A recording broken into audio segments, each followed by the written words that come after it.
Welcome everyone. Myself Virendra Singh Shekhawat, lecturer Computer Engineering from Government Polytechnic College Jalore. आज हम पहले की तरह CS207 डाटाबेस मैनेजमेंट सिस्टम जो सेकेंड ईयर का सब्जेक्ट है उसकी नॉर्मल फॉर्म BCNF के बारे में देखेंगे, वॉइस कोड नॉर्मल फॉर्म।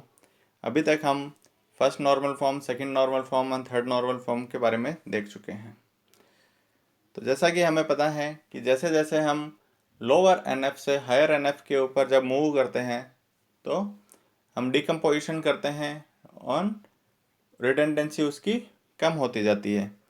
तो उस थर्ड नॉर्मल फॉर्म के बाद में हम डिकम्पोज करके रिलेशन को BCNF में कन्वर्ट कर सकते हैं, बायस कोड नॉर्मल फॉर्म में कन्वर्ट कर सकते हैं, जिसके लिए हमें रिलेशन को डिकम्पोज करना पड़ेगा। और डिकम्पोज की हमें टर्म्स पता है कि जो डिकम्पोजिशन होता है वो एक रिलेशन को मल्टीपल रिलेशन के अंदर ब्रेक डाउन कर सकते हैं, जिसके अंदर कोई ना कोई कॉमन एट्रीब्यूट होगा जिसकी बेसिस पे हम उसका ज्वाइन कर पाएंगे। बट ये जो ज्वाइन होगा वो लॉसलेस होना चाहिए, मतलब कि जो जितनी टपल्स पहले थी उतनी टपल होनी चाहिए, ना उससे कम टपल हो ना उससे ज़्यादा टपल हो। और सेकंड कंडीशन है उसकी जो डिपेंडेंसीज है, फंक्शनल डिपेंडेंसीज है, वो प्रिजर्व रहनी चाहिए। तो जब भी हम बायस कोड नॉर्मल फॉर्म में कन्वर्ट करेंगे तो बायस कोड नॉर्मल फॉर्म में रिलेशन के होने के लिए क्या कंडीशंस हैं, जैसे कि हमने फर्स्ट नॉर्मल फॉर्म के लिए देखा था कि सिंगल वैल्यूड एट्रीब्यूट होना चाहिए।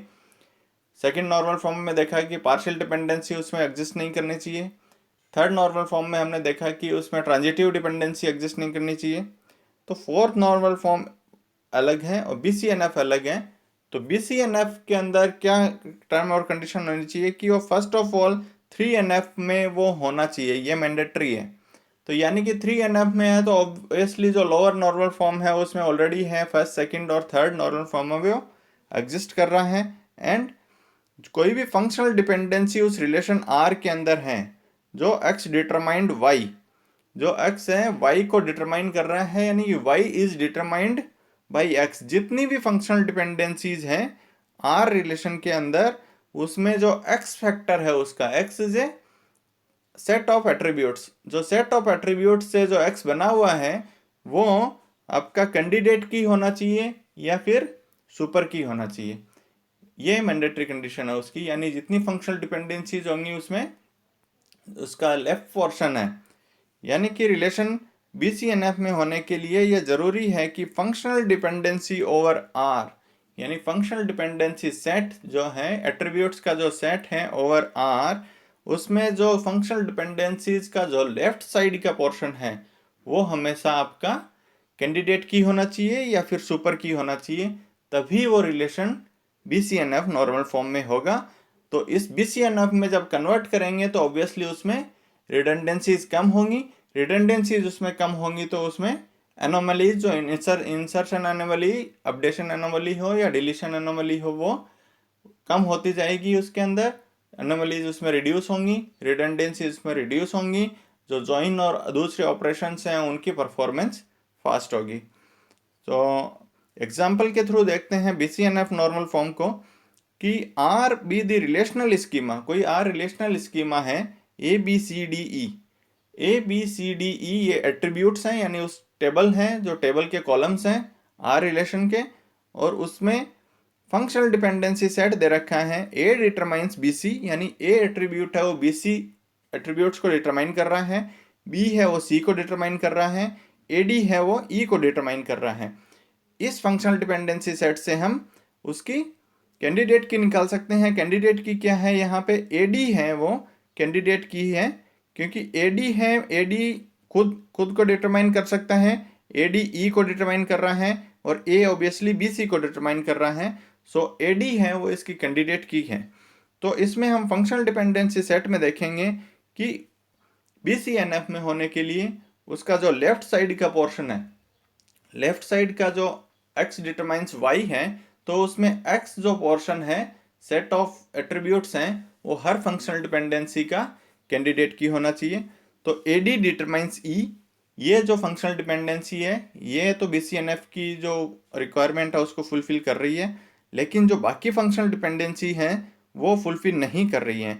यहाँ पे आप देखेंगे कि A डिटरमाइंस BC, A है वो BC को डिटरमाइन कर रहा है, जबकि AD इसकी कैंडिडेट की है। तो BC है वो नॉन प्राइम एट्रीब्यूट है और A है वो प्राइम एट्रीब्यूट है, और it is completely subset of candidate की। तो हमने देखा है कि जब सबसेट ऑफ कैंडिडेट की किसी नॉन प्राइम एट्रीब्यूट को डिटरमाइन करता है तो ये पार्शियल डिपेंडेंसी होती है।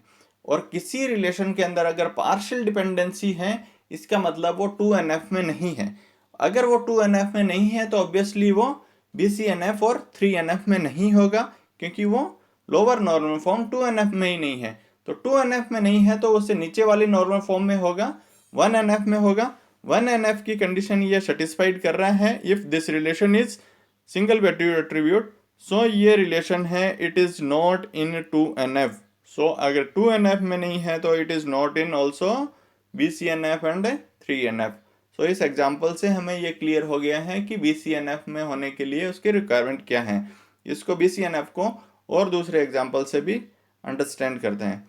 लाइक दिस रिलेशन स्कीमा दे रखा है आपको, रिलेशन R ABCD ये रिलेशन स्कीमा दे रखा है, और उसमें फंक्शनल डिपेंडेंसी सेट दे रखा है। उसमें सिर्फ एक ही फंक्शनल डिपेंडेंसी है, AB डिटरमाइंस CD। तो इसमें 4 एट्रीब्यूट्स हैं, तो इसमें कैंडिडेट की क्या होगी, AB है, वो चारों एट्रीब्यूट्स को डिटरमाइन कर सकती है, तो AB इसकी कैंडिडेट की है। और फंक्शनल डिपेंडेंसी सेट में भी सिर्फ एक इसके अंदर FD दे रखी है, तो जो एक FD है वही इटसेल्फ कैंडिडेट की है।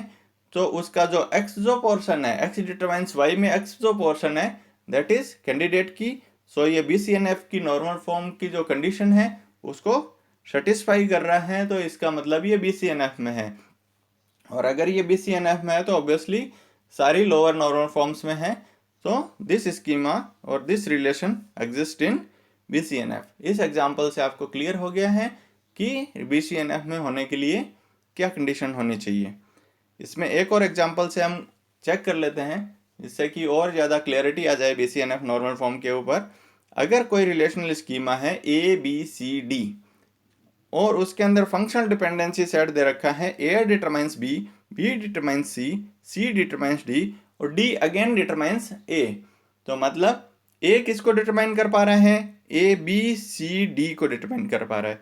B किसको डिटरमाइन कर पा रहा है, C D A and B itself. C determine कर रहा है D A B and C itself, और D डिटरमाइन कर रहा है A B C and D।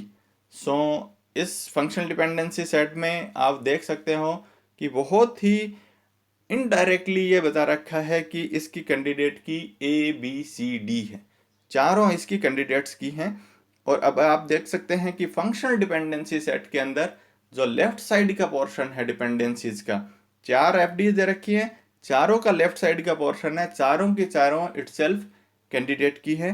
तो सारी ही इसमें चारों कैंडिडेट की है लेफ्ट साइड के पोर्शन में। तो ये रिलेशन आपका BCNF नॉर्मल फॉर्म में है। और इस एग्जाम्पल से एक और निकल के आता है कि इसमें चारों FDs हैं वो दो